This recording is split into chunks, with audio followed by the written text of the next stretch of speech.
Friends, मैं हूं Benji. कुछ बातें चैनल में आप सबका फिर से स्वागत करती हूँ। कैसे हैं आप लोग? मैं तो बढ़िया हूँ। आशा करती हूँ कि आप सब भी बढ़िया होंगे। दिन भर आज बहुत मतलब मौसम कुछ उल्टा सीधा था, क्योंकि आज थोड़ी धूप आई, थोड़ी बारिश होने लगे, ऐसे करके मौसम था। तो अभी भी मौसम वैसा ही बिल्कुल मतलब बारिशों वाला मौसम है। और आज क्योंकि अमायरा के पापा नहीं आए हैं तो अभी तक ऑफिस से, तो अमायरा मेरी हिफाजत में ही है, तो इसलिए उसको मैंने टॉयज देके बिठा दी हूँ। वो अभी खेल रही है।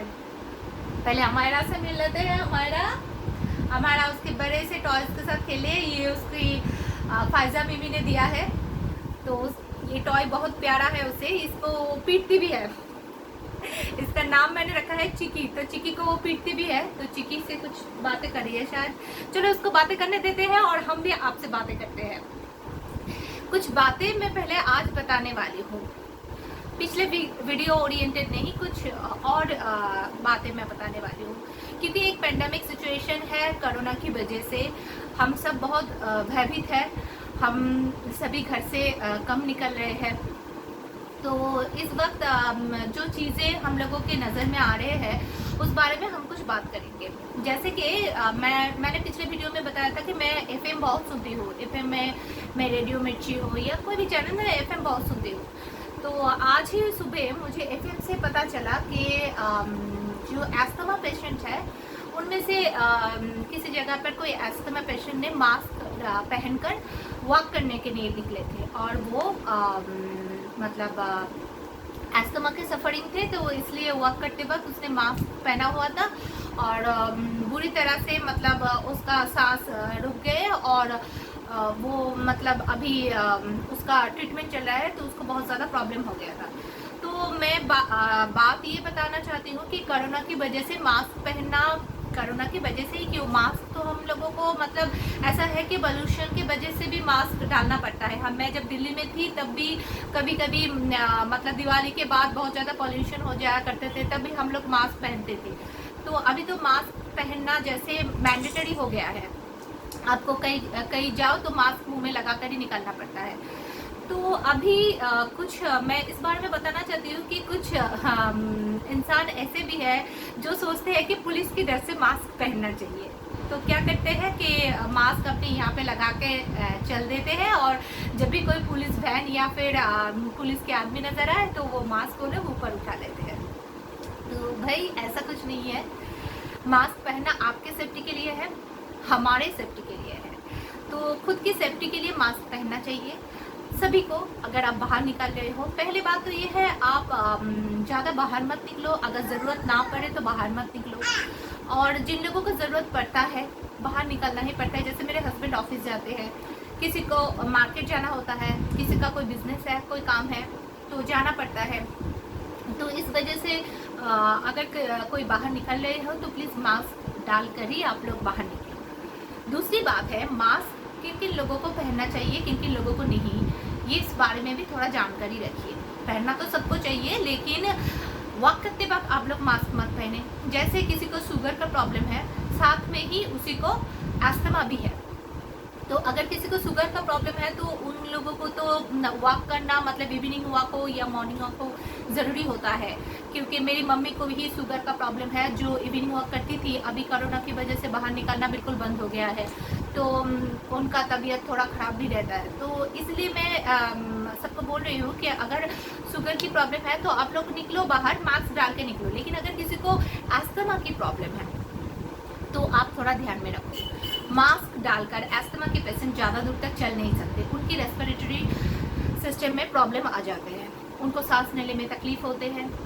तो इस वजह से प्लीज़ आप लोग मास्क डाल के वॉक मत कीजिए। मैंने उस दिन अमायरा को लेकर मैं वैक्सीन के लिए गई थी, तो मुझे आते वक्त एक पार्क नज़र आया। पार्क मतलब एक ग्राउंड जैसा नज़र आया जिसमें बच्चे खेल रहे थे। बच्चे मीन्स 15-16 साल के लड़के होंगे, सब खेल रहे थे, फुटबॉल खेल रहे थे, जिसमें 5-6 लड़के मुझे नज़र में आए। वो लोग मास्क डाला हुआ था और मास्क डाल के वो लोग खेल रहे थे। एक मिनट, हमारा क्या हुआ बच्चा? खेलो चिकी के साथ। तो वो लोग मास्क डाल के खेल रहे थे। ये भी बुरी बात है, मास्क डाल के आप खेल नहीं सकते, क्योंकि आपको सांस लेने में तकलीफ होगी। आप जब खेल रहे हो, आप फुटबॉल खेल रहे हो, मतलब उसमें रनिंग है, तो आप रनिंग कर रहे हो, तो उसमें सांस लेने में तकलीफ होगी, तो आप मास्क मत डालो उस वक्त। तो ये सारी चीज़ें आप नज़र में रखो। और बहुतों ने मुझसे कहा कि मैं अपनी बच्ची को लेके बाहर निकलती हूँ, तो बहुतों ने बाहर निकलती हूँ मतलब वैक्सीन के लिए ही मैंने निकली हूँ, तो बहुतों ने मुझे कहा है कि उसको भी मास्क लगाया करो। तो मैं ये बताना चाहती हूँ, 2 साल के नीचे के बच्चे को आप माफ़ी करो। पहली बात तो ये है, 2 साल के नीचे की बच्चे को हम किसी गैदरिंग प्लेस में लेके नहीं जाते, लेके जाना भी नहीं चाहिए। अगर लेके जाना ज़रूरी हुई, जैसे डॉक्टर के पास या फिर किसी दवाखाना में अगर ज़रूरी हुई जाने के लिए, तो आप इन लोगों को मास्क मत डालो, क्योंकि 2 साल के नीचे के बच्चे को मास्क पहनना बिल्कुल मना है। इन लोगों का जो रेस्पिरेटरी सिस्टम है वो हम बड़े से बहुत अलग है, तो मास्क डालने से इन लोगों को सांस लेने में बहुत ज़्यादा तकलीफ होगी, क्योंकि इनका जो ब्रीदिंग सिस्टम है वो बिल्कुल छोटा है और बिल्कुल थोड़े थोड़े करके वो लोग ब्रीथ कर पाते हैं। तो बच्चे को तो बिल्कुल नहीं देना चाहिए। 2 साल के ऊपर के बच्चों को आप मास्क डालो, लेकिन जो मास्क N95 या फिर जो मार्केट में मिलते हैं वो नहीं, घर में बनाया हुआ कॉटन के कपड़े से आप मास्क बनाओ। बहुत इजी होता है, ऐसे एक कपड़े ले लो और दोनों साइड में 2 बेल्ट लगा दो, मतलब ऐसे लगाने की जरूरत नहीं है, आप ऐसे बांधने वाला भी लगा सकते हो रस्सी, तो वैसे बांध के आप मास्क मतलब बनाना सीख लो। यूट्यूब पे बहुत सारे मतलब ऐसे चैनल है जिसमें कॉटन की मास्क बनाना सिखाते हैं, तो आप सीख सकते हो, वहाँ से अपने बच्चे के लिए मास्क बनाना सीख लीजिए। लेकिन इसको तो बिल्कुल मत मास्क डालिए, क्योंकि ये बहुत छोटी सी है और इसको सांस लेने में तकलीफ होगी, है ना। मैंने ये गूगल सर्च करके ही बता रही हूँ, और मैंने डॉक्टर से भी बात की है, मेरे डॉक्टर से भी बात की है, मेरे डॉक्टर ने भी बताया कि इतनी छोटी सी बच्चे को मास्क बिल्कुल नहीं डालना चाहिए। तो ये हो गई कोरोना की बहुत इम्पॉर्टेंट एक बात, मास्क वाला, जो मुझे आज सुनाई दी FM में। तो मुझे लगा एक मैं रेस्पॉन्सिबल सिटीजन की मैंने ड्यूटी सोची कि मेरी एक वीडियो का भी अच्छे व्यूअर्स हो रहे हैं, तो 200-300 लोग तो सुन रहे हैं मुझे, तो मुझे लगा कि एटलीस्ट कुछ इंसान के मतलब काम आए, ऐसा कुछ बोलना चाहिए। तो प्लीज़ आप लोग इन चीज़ों को ध्यान रखिए। दूसरी बात है कि मुझे वीडियो ब्लॉग बनाने के लिए पूरा दिन वीडियो करना पड़ता है, तो मुझे तो अभी उतना टाइम नहीं मिल रहा है। बच्चे को लेकर मैं बहुत ज़्यादा मतलब मुझे थोड़ा एडजस्ट करने में टाइम लग रहा है, क्योंकि मैं नई हूँ इस जर्नी में, और फिर मुझे बच्चे को भी संभालना होता है, पूरे दिन काम रहता है। तो मैं ज़्यादा से ज़्यादा शाम के टाइम ही चूज़ कर लेती हूँ, जिस टाइम मैं थोड़ा सा फ्री रहती हूँ, जब मैं इसको खाना मतलब कुछ खिला देती हूँ, टिफिन वगैरह, और उसके बाद मेरे पास थोड़ा सा वक्त रहता है, तो मैं ये काम कर लेती हूँ। तो मुझे तो एक फ्रेंड ने कहा है, तो बहुत सच सवर के बैठती है। मैं एक्चुअली कुछ सच सवर के नहीं बैठती हूँ, मैं अपना बस जो घर में पहनने वाला ड्रेस मैं चेंज कर लेती हूँ। हाँ, और मैं थोड़ा सा लिपस्टिक लगाई है क्योंकि मुझे अच्छा लगता है लिपस्टिक लगाना। अब बाहर तो निकल नहीं सकते, तो लिपस्टिक सारे पड़ा हुआ है और जो एक्सपायर भी होने वाला है, तो मैंने सोचा कि यही एक चांस है कि मैं वीडियो करते वक्त थोड़ा सा लिपस्टिक लगा लूँ, तो क्या हर्ज है, तो इसलिए मैंने लगा लिया। लेकिन आज वाला जो लिपस्टिक मैंने लगाई है ये बिल्कुल नए है। मेरी सिस्टर है डॉरिन, उसने मुझे सजेस्ट किया था 2 लिपस्टिक के कलर, क्योंकि नायका में सेल चल रहे थे, तो मैंने 2 लिपस्टिक ली है। मैं सोचा कि मैं अपने फ्रेंड्स सबके साथ शेयर करूं 2 लिपस्टिक, क्योंकि मुझे बहुत अच्छा कलर मिल गया 2 लिपस्टिक का, उसने बहुत अच्छा सजेस्ट किया मुझे। हाँ, लिपस्टिक डाली हो ना, इसलिए ऐसे लिपस्टिक लगाई हुई, इसलिए ऐसे देख रही है। तो 2 लिपस्टिक मैंने ली है नायका से, एक तो है नायका कोको, एक है नायका कोको। ये बहुत बढ़िया कलर है, ये मैंने नहीं लगाई है। आज मैंने जो लगाई है वो मैंने शुगर की लगाई है, शुगर 02 लगाई है, ये आज ही आई है। अच्छा लगा मुझे ये 2 लिपस्टिक। अगर आप लोगों को भी लेना है, कोई लेने के लिए सोच रहे हो, तो आप लोग ले सकते हो, नायका में अच्छा सेल दे रहे हैं अभी। तो चलो हम फिर बात करते हैं वही प्रेगनेंसी की जर्नी के बारे में। मैं जैसे पिछले दिन मैंने क्या बताया था, टेस्ट के लिए गई थी और अमायरा को मैंने पहली बार देखी थी। बहुत मज़ा आया था उस दिन। तो हम लोग खुशी खुशी घर आए और फिर डॉक्टर से फिर हमने बात की, तो डॉक्टर ने हमें कहा कि आप अगले दिन आओ। तो अगले दिन गए, तो अगले दिन डॉक्टर ने फिर एक स्कैन करने के लिए बोला गया। डॉक्टर ने बोला एक स्कैन करने के लिए और उसके साथ ही साथ क्वाड्रुपल मार्कर टेस्ट के लिए बोला गया। ठीक है, तो वो मुझे कुछ वीक बात करना था, 16 वीक नहीं, और थोड़े दिन बात करना था। तो मैं गई फिर से वही सुरक्षा में। तो सुरक्षा में जाते वक्त मैंने सिमी को कॉल किया, मेरी सिस्टर सिमी जो कि हावड़ा की ब्रांच मैनेजर थी, अभी शायद उसका पोस्टिंग चेंज हो गई है।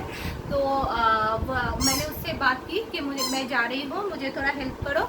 और हाँ, मैंने उससे रिक्वेस्ट की कि जैसे पिछले दिन मुझे दिखाया गया था, अगर हमारा की पापा को भी दिखाया जाए उसकी बच्ची को, तो वो बहुत खुश हो जाएंगे। तो उसने कहा कि ठीक है दीदी, मैं कोशिश करती।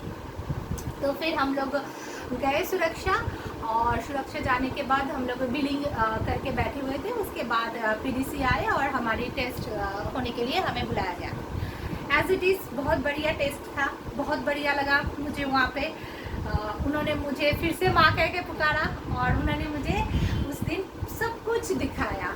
ये देखो, ये है आपके बच्चे के आँख, इसमें तब तक आँख होते नहीं है, बस वो स्ट्रक्चर होता है। ये आँख होने वाला है, ये आँख है, ये हाथ है, ये पैर है, ये उसका लंग्स है, ये उसका किडनी है, सारी चीज़ सब कुछ तब बन चुका था, बच्चे का सब कुछ बन चुका था।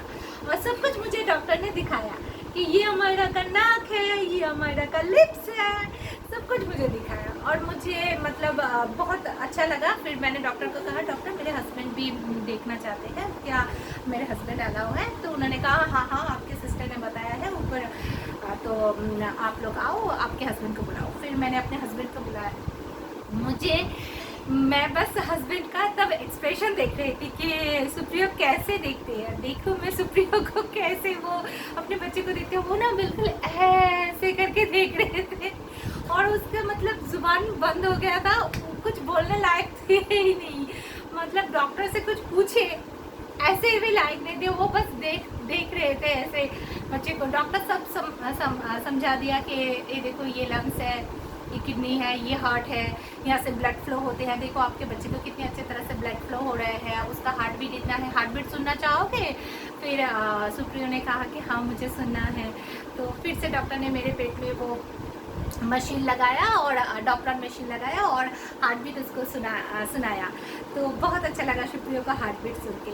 तो बहुत एक्साइटेड हो गए और बाहर आके बिल्कुल मुझे हक करने लगा कि मेरा बच्चा, मैंने देखा उसको। बहुत प्यारा सा मोमेंट था हमारे लिए उस वक्त। फिर आया वो टाइम जब मेरे क्वाड्रुपल मार्कर टेस्ट होने वाला था। तो डॉक्टर पीडीसी ने कहा आपको क्वाड्रुपल मार्कर क्यों दिया है? अगर किसी स्कैन में कोई प्रॉब्लम होता है तभी आपको क्वाड्रुपल मार्कर या फिर डबल मार्कर टेस्ट दिया जाता है, लेकिन आपका स्कैन में कभी कोई प्रॉब्लम हुई नहीं। फिर भी मैंने कहा कि नहीं, डॉक्टर ने कहा है तो कर लेना चाहिए, एक बार खुद की सेटिस्फेक्शन के लिए ही कर लेना चाहिए। तो क्वाड्रुपल मार्कर टेस्ट हमारी हुई। वहाँ पर मार्कर टेस्ट होने के लिए इतने सारे क्वेश्चन पूछा जाता है, ये मुझे पहली दफ़ा पता चला, क्योंकि डबल मार्कर टेस्ट में तो कुछ भी नहीं पूछा था। तो मार्कर टेस्ट में उन्होंने मेरी एज, मेरी मम्मी पापा को क्या प्रॉब्लम है, मेरे दादा दादी को क्या प्रॉब्लम थी, किसी को शुगर है या नहीं, किसी को हाई ब्लड प्रेशर की प्रॉब्लम है या नहीं, किसी को दूसरा कोई प्रॉब्लम है, किसी को जेनेटिक कोई प्रॉब्लम है, कोई इंसान का कोई दिमागी संतुलन फैमिली में अगर किसी को ख़राब है या कुछ, सारे डिटेल्स पूछा गया मुझसे, सारे सवाल पूछे गए। कम से कम आधा घंटा तो मेरे सवाल जवाब में ही टाइम चले गए। उसके बाद फिर मेरा ब्लड लिया गया और उन्होंने कहा कि क्वाड्रुपल मार्कर टेस्ट होने में थोड़ा सा टाइम ज़्यादा लगता है, 5-6 दिन लग ही जाता है, तो आप 5-6 दिन बाद रिपोर्ट लेने के लिए आओ। तो फिर हम वहाँ से चले आए। थोड़ा सा नर्वसनेस थी क्योंकि इतने सारे सवाल पूछे, पता नहीं क्या है क्या नहीं। और उसमें हाँ, मेरा हाइट भी लिया गया, मेरा हाइट, मेरा वेट, सब कुछ उस टेस्ट में लगता है, सब कुछ लिया गया। मेरा हाइट, मेरा वेट, मेरा बर्थ कब हुआ था, कितने बजे हुआ था, सब कुछ एकदम डिटेल्स में लिया गया। तो उसके बाद हम लोग थोड़ा टेंशन में थे, इतने सारे सवाल जवाब, पता नहीं क्या होगा क्या होगा। फिर 4-5 दिन बाद शायद वो रिपोर्ट उन्होंने नेट पे अपलोड कर दिए। तो हमें नेट से ही पहले रिपोर्ट मिल चुकी थी हम लोगों को, ये नेट से हमें रिपोर्ट मिल चुकी थी और रिपोर्ट बिल्कुल सही था, कोई रेशियो नहीं था, कोई चांसेस नहीं था, बिल्कुल एकदम सही वाला रिपोर्ट था। तो देख के मुझे बहुत पसंद, मतलब बहुत खुशी हुई। और हमने डॉक्टर को कॉल लगाया और डॉक्टर को कॉल करके हमने बता दिया कि क्वाड्रुपल मार्कर टेस्ट का जो रिपोर्ट आया है वो बहुत अच्छा आया है। इस पर हमें लगा कि डॉक्टर इतने भी बुरे नहीं हैं, तो बस वॉमिटिंग कम नहीं करें, तो हम लोग जाके फिर कल सुबह चलते हैं, एक बार फिर से बात करते हैं। फिर हम लोग डॉक्टर के पास अगले दिन सुबह गए, रिपोर्ट लाए। उसके बाद अगले दिन रिपोर्ट लाने के लिए गए, रिपोर्ट लाए, उसके नेक्स्ट दिन हम लोग गए विजिट करने डॉक्टर को। जाने के बाद ना हमें बहुत बुरा लगा। डॉक्टर ने कैसे बात की हमसे पता है? उन्होंने जब देखा कि रिपोर्ट सारे सही है, तो पेशेंट तो इसका मतलब सही है, तो अब पेशेंट को कैसे मतलब तोड़ा जाए। मैं ऐसे ही कहूँगी, क्योंकि मेरे साथ हुआ ही ऐसा है, तो मैं ऐसे ही कहूँगी ना। तो डॉक्टर ने ऐसा कहा कि देखिए डिलीवरी में थोड़ा सा खर्चा होंगे शायद। फिर मेरे हस्बैंड ने कहा हाँ कोई बात नहीं, क्या आप तो डॉक्टर सारे मतलब रिस्की है प्रेगनेंसी, तो सीजर के बारे में ही सोचते हैं, तो हाँ सीजर होंगे ना, कोई बात नहीं। फिर नहीं ऐसे बात नहीं है, सीजर तो होंगे लेकिन प्रीमेच्योर बेबी होगी। तो मेरे हस्बैंड ने कहा प्रीमेच्योर, आप अभी से कैसे बोल सकते हो कि प्रीमेच्योर बेबी होगी? नहीं, थोड़ा सा रिस्की प्रेगनेंसी है, तो हमें शायद 30-32 हफ्ते में ही बेबी को निकालना पड़ सकता है। आप लोग मेंटल प्रिपरेशन रखो, अन्नप्राशन में आप लोगों को खर्चा करने की कोई ज़रूरत नहीं है, आप डिलीवरी में खर्चा करो। तो मेरे हस्बैंड ने कहा ये कैसी बात हो गई, अन्नप्राशन तो बहुत दूर की बात है, लेकिन आप ऐसे मम्मी को देख के कैसे बोल सकते हो? अभी के अभी वो तो ऐसे फिट है, सिर्फ वॉमिटिंग की प्रॉब्लम है, बाकी तो उसको किसी चीज़ का प्रॉब्लम नहीं है, तो आप कैसे बोल सकते हो कि प्रीमेच्योर बेबी होगी? तो डॉक्टर ने कहा नहीं, मुझे लग रहा है रिस्की प्रेगनेंसी है और थोड़ा सा पहले निकाल लेंगे बच्चे को तो बच्चे सेफ रहेंगे। अब मैं बताना चाहती हूँ, मेरी एक फ्रेंड बन चुकी थी जब मैं आमरी में एडमिशन मेरा हुई थी 2019 की जुलाई में, जब वॉमिटिंग की वजह से मुझे एडमिशन किया गया था।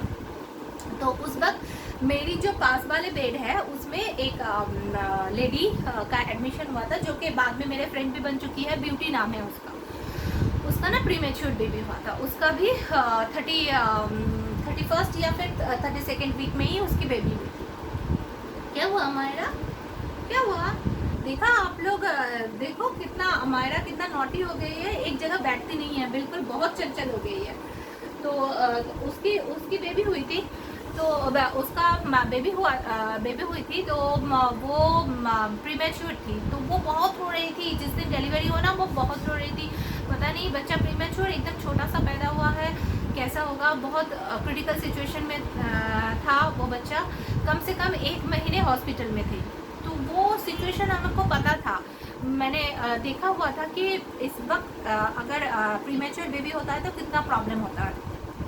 तो मैं तो बहुत डर गई, प्रीमेच्योर बेबी हम लोग हैंडल कैसे करेंगे? मतलब इतने दिन हॉस्पिटल में रहना बच्चे के लिए, मैं देख नहीं पाऊंगी, मैं उसको छू नहीं पाऊंगी, पता नहीं मैं कैसे छोड़ पाऊंगी किसी और के हवाले इतने दिन। तो मैं बहुत टेंशन में आ गई। तब मेरे हस्बैंड ने कहा अब तो यार लिमिट क्रॉस हो गए, अब तो मुझे डॉक्टर चेंज करना ही होगा, अब तो जैसे लिमिट क्रॉस हो गए डॉक्टर का। क्या हुआ बाबा, क्या हुआ बाबा, क्या हुआ बच्चा, क्या हुआ?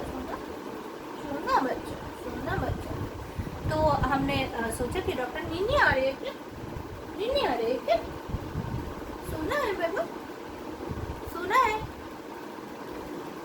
तो डॉक्टर ने कहा कि फिर हमने डॉक्टर चेंज करने के बारे में सोचा। तभी हम लोगों को डॉक्टर चांद्रई भट्टाचार्य का एड्रेस मिला। मैं पहले वीडियो में बता रही थी कि मुझे तीसरी डॉक्टर की एड्रेस मिल चुकी थी, जो कि बहुत अच्छी थी। तो वो बेलकुल में ही केस करती है, तो उसकी एड्रेस मुझे मिल चुकी थी। उनको मैंने फ़ोन लगाया, उनको फ़ोन करके बताया कि मेरा इतना वीक चल रहा है। अभी ना मैं आप लोगों को वीक नहीं बता पा रही हूँ, क्योंकि पता नहीं, मुझे तो याद नहीं आ रही है मैं कौन सी वीक में डॉक्टर के पास गई थी। बस सितंबर महीने में गई थी, ये तो याद है। तो मैंने डॉक्टर से बात की कि हमें आपको दिखाना है, हमें आपको दिखाना है। बाबा क्या हुआ? हमें आपको दिखाना है, इतना वीक चल रहा है और ये स्कैन हुआ है। तो डॉक्टर ने कहा हाँ कोई बात नहीं, आप एक दिन काम करो, आप आराम से मेरे घर आ जाओ। आप मैंने पहले ही उसको फ़ोन में कह दी थी कि मेरा ना केस थोड़ा रिस्की है। तो डॉक्टर कह रहे ये मुझे डिसाइड करने दीजिए, आप आपका केस रिस्की है या क्या है, मुझे डिसाइड करने दीजिए, मुझे पहले रिपोर्ट देखना है, आपको देखना है, फिर जाके हम बात करेंगे कि क्या क्या बात है। फिर डॉक्टर के साथ फिर मेरी एक अपॉइंटमेंट फिक्स हुई और मैं उनको दिखाने के लिए सितंबर महीने में गई, उनके पास गई। उनके पास जाने के बाद, पापा छोड़ दो, तो उनके पास जाने के बाद उन्होंने मुझे बिल्कुल नॉर्मल सा चेकअप किया। इतनी स्वीट है डॉक्टर, मतलब फेस से ही बहुत स्वीट है, इतनी स्वीट है डॉक्टर। डॉक्टर देखने के बाद मेरा ट्रीटमेंट मतलब मुझे सारे रिपोर्ट देखने के बाद मेरा और सब कुछ देखने के बाद मुझे कहा किसने कह दिया रिस्की प्रेगनेंसी और क्यों कह दिया रिस्की प्रेगनेंसी, तो बिल्कुल नॉर्मल सा केस है, एकदम नॉर्मल है। हाँ सी सेक्शन हो सकता है, ऐसा नहीं है कि सी सेक्शन नहीं हो सकता, सी सेक्शन हो सकते हैं। तुम्हारी एज को देखते हुए मैं सी सेक्शन करने के लिए सोचूंगी, लेकिन मैं फिर भी नॉर्मल के बारे में सोच के ही मैं आगे बढ़ूंगी, क्योंकि मुझे नहीं लगता इतना ज़्यादा रिस्की प्रेगनेंसी है और तुम्हें सी सेक्शन करने की ज़रूरत है या कुछ। लेकिन मुझे तो सब कुछ बढ़िया लग रहा है और बेबी का हालत बहुत अच्छी है। और जो स्कैन में अभी आपको 1-2 हफ्ते में करना होगा वो है फेटल इको, बच्चे का हार्ट का इको करना होगा। बच्चे के हार्ट में अगर ब्लड सही तरह से फ्लो हो रहा है क्या, वो देखने के लिए, बारीकी से देखने के लिए वो इको करना पड़ेगा आपको। बस वही एक टेस्ट है जो मैं करवाऊंगी और कोई टेस्ट नहीं है। और आपके मेरे हस्बैंड को कही उन्होंने कि आपके वाइफ बहुत अच्छी मतलब फिट है, कोई प्रॉब्लम नहीं है, शुगर का प्रॉब्लम नहीं है, प्रेशर का प्रॉब्लम नहीं है, कोलेस्ट्रॉल नहीं है, तो वो फिट है। उसको खाने पीने में ध्यान दीजिए और आप फेटल इको करके मेरे पास आइए। एकदम केस बिल्कुल सिंपल सा केस है, कोई सीरियस कोई रिस्की वाला केस नहीं है। टचवुड, इतना रिलीफ आया डॉक्टर से बात करने के बाद, बहुत अच्छा लगा। मैं पिछले 2 डॉक्टर सिर्फ टेस्ट ही देते जा रहे थे, जब भी जाती थी रोज टेस्ट, रोज ब्लड टेस्ट करो, ये टेस्ट करवाओ, वो टेस्ट करवाओ, लेकिन इन डॉक्टर ने सिर्फ बच्चे के फेटल इको टेस्ट करने के लिए कहा है और कुछ नहीं कहा। और उन्होंने बिल्कुल उनसे मिलने के बाद जैसे बिल्कुल सारे शरीर में वो शक्ति सी आ गई कि मैं तो बिल्कुल सही हूँ, मैं तो बिल्कुल फिट हूँ। और उन्होंने कह दिया कि फिट है। और हाँ, उन्होंने जोफार दिया मेरा वोमिटिंग रुकवाने के लिए, उन्होंने बंद करने के लिए जुफार दिया मुझे। सुबह खाली पेट खाने के लिए बोला 1 गोली और रात को भी 1 गोली खाने के लिए बोला। तो और उन्होंने कहा सब कुछ खा सकते हो, आप रात को रोटी ट्राई करो, रोटी खाया करो और सुबह आप चावल खाया करो, ऐसे ये चीज़ खाया करो। तो मेरा जो खाने पीने का जो सिस्टम था, मैं पहले बता चुकी थी कि मैं कुछ खा नहीं पाती थी। मेरे एक चीज़ जो मुझे बहुत ज़्यादा हेल्प की मेरे बच्चे को और मेरे लिए, मैं जब बेलव्यू नर्सिंग होम में मेरा जब बच्चे पैदा हुए तो मैक्सिमम बच्चों का जॉन्डिस का प्रॉब्लम थी, मैक्सिमम बच्चे का जॉन्डिस का, माँ को या फिर बच्चे का जॉन्डिस का प्रॉब्लम थी, जो मुझ में और हमारा में किसी को भी नहीं हुआ था उस वक्त। ज़्यादा से ज़्यादा सभी को पता है अभी बच्चे होते हैं तो जॉन्डिस लेके ही पैदा होते हैं। तो मेरी फूड हैबिट में एक ऐसा चीज़ थी जो मैंने एक दिन भी स्किप नहीं किया था, वो है नारियल पानी। And it is too much healthy for me and my baby also. नारियल पानी बहुत ज़्यादा काम आया हम दोनों को जॉन्डिस से बचाने के लिए। हम लोगों को पता है नारियल पानी में भरपूर सोडियम और पोटेशियम होते हैं। तो मैं सजेस्ट करूँगी हर एक प्रेग्नेंट औरत को, अगर आप प्रेग्नेंट हो तो फिर आपको नारियल पानी हर रोज़ 1 पीना ही चाहिए। मैं हर रोज़ पी, सिर्फ डिलीवरी होने तक नहीं पी, डिलीवरी होने के बाद भी मैंने 3 महीने तक कंटिन्यू किया, हर रोज़ कंटिन्यू किया, क्योंकि बेबी फीड करती है मदर्स मिल्क, तो उसके ज़रिए भी उसके अंदर वो सारे न्यूट्रिशंस जाते रहते हैं। तो इस वजह से मैंने एक दिन भी स्किप नहीं की। तो नारियल पानी मेरी केस में बहुत ज़्यादा हेल्पफुल थी। अब मैं ये नहीं बोल सकती कि उसी की वजह से मुझे नहीं हुआ, लेकिन हमें तो पता है ना कि सोडियम पोटेशियम सही रहता है तो सेहत के लिए भी अच्छा होता है, तो वो एक हेल्पफुल चीज़ थी। तो डॉक्टर ने कहा ये आप लोग बढ़िया चीज़ ले रहे हो, आप अगर कुछ खा भी नहीं पा रहे हो तो नारियल पानी आपके लिए बहुत अच्छी चीज़ है, आप नारियल पानी पिया करो। तो और उन्होंने खाने का कुछ चीज़ें बदलवा दिया, जैसे उन्होंने लीव 52 दिया था ताकि आपको भूख लगे, और कुछ मतलब मेडिसिन कुछ चेंज कर दिए थे। सारे हार्मोन्स की दवाई पहले ही बंद हो चुकी थी और मेडिसिन उन्होंने कुछ चेंज कर दी और बिल्कुल कम मेडिसिन दिया और उन्होंने कहा सही हो जाएंगे। उनसे मिलने के बाद पता नहीं, डॉक्टर से मिलने के बाद ही शायद मेरा इतने ज़्यादा साइकोलॉजिकल मतलब मैं साइकोलॉजिकली स्ट्रॉन्ग हो गई या फिर कुछ पता नहीं, वॉमिटिंग धीरे धीरे कम होने लगी, धीरे धीरे कम होने लगी। बिल्कुल कम नहीं हुआ था, मैंने जैसे कहा था कि मुझे जो मॉर्निंग सिकनेस थी, जो मॉर्निंग सिकनेस सुबह उठ के ही मुझे ब्रश में नहीं कर पाती थी, मुझे बहुत हंसी लगी जिस दिन अमायरा हुई उसके नेक्स्ट दिन जब मैं ब्रश करने गई मैं इजीली ब्रश कर पाई, और अमायरा होने मतलब डिलीवरी होने तक सुबह, डिलीवरी की सुबह भी मैं ब्रश ठीक तरह से नहीं कर पाई थी, अगले दिन ही मैं ब्रश कर पाई थी, मतलब मैं ब्रश करने जाती थी मेरे उल्टी हो जाती थी, तो इस वजह से मैं ब्रश भी नहीं कर पाती थी। तो वो प्रॉब्लम, मेरा जो मॉर्निंग सिकनेस थी वो एकदम डिलीवरी के दिन तक थी, लेकिन जो पूरे दिन भर में जो मेरा 14-15 बार जो उल्टी होते रहते थे वो बंद हो गए, बिल्कुल बंद हो गए थोड़े दिनों बाद, मतलब डॉक्टर चांद्री भट्टाचार्य से मिलने के थोड़े दिन बाद मेरा वो बंद हो गया। तो आज हमारा बहुत ज़्यादा डिस्टर्ब कर रही है क्योंकि अकेले है और बहुत ज़्यादा नॉटी हो गई है। तो मैं आज इतना ही, फिर अगले वीडियो में हम मिलते हैं, क्योंकि पता नहीं क्यों ये बहुत ज़्यादा डिस्टर्ब करी है और मुझे थोड़ा सा तो प्रॉब्लम हो रही है ना इसको लेकर बात करने में, फिर भी मैंने की, आप सबसे बातें बहुत अच्छी लगी, और अगले वीडियो में हम मिलते हैं।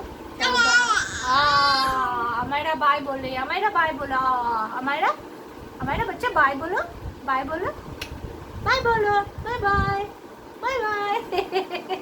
ये है उसका बाय बोलने का तरीका, इसको कुछ समझ में नहीं आ रही है, वैसे ही चलो फिर हम चलते हैं, अगले वीडियो में मिलते हैं। तब तक के लिए आप लोग अपना ख्याल रखिए, सुरक्षित रहिए, घर पे रहिए, और आपकी ज़िंदगी में अगर कोई प्रॉब्लम आई है तो क्या करना चाहिए, उसको क्लीन बोल्ड कर देना चाहिए, जैसे मैंने किया है। कुछ सीखिए मुझसे, नहीं आप लोगों से भी कुछ सीखना है, मुझे आप लोग बताइए, प्लीज़ बताइए, बताते क्यों नहीं है।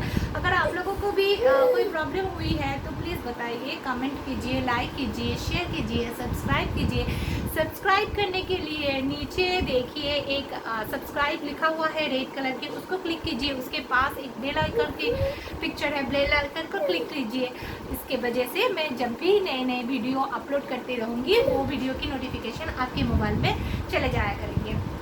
आज भी मेरे अंकल से बात हुई तो अंकल बता रहे थे उन्होंने सब्सक्राइब नहीं किया, तो बता रहे थे कि सब्सक्राइब कैसे करना है पता नहीं है, तो सभी को बोल रही हूँ अगर मेरे व्यूज़ बहुत ज़्यादा हो रहे हैं लेकिन सब्सक्राइब बहुत कम है, तो इसका मतलब मुझे पता चल रहा है कि बहुत लोगों को सब्सक्राइब करना नहीं आ रहे हैं। तो प्लीज़ आप लोग सब्सक्राइब कीजिए और अपने फ्रेंड्स और फैमिली में आप लोग शेयर कीजिए। Thank you so much for watching me, please like my video and love us.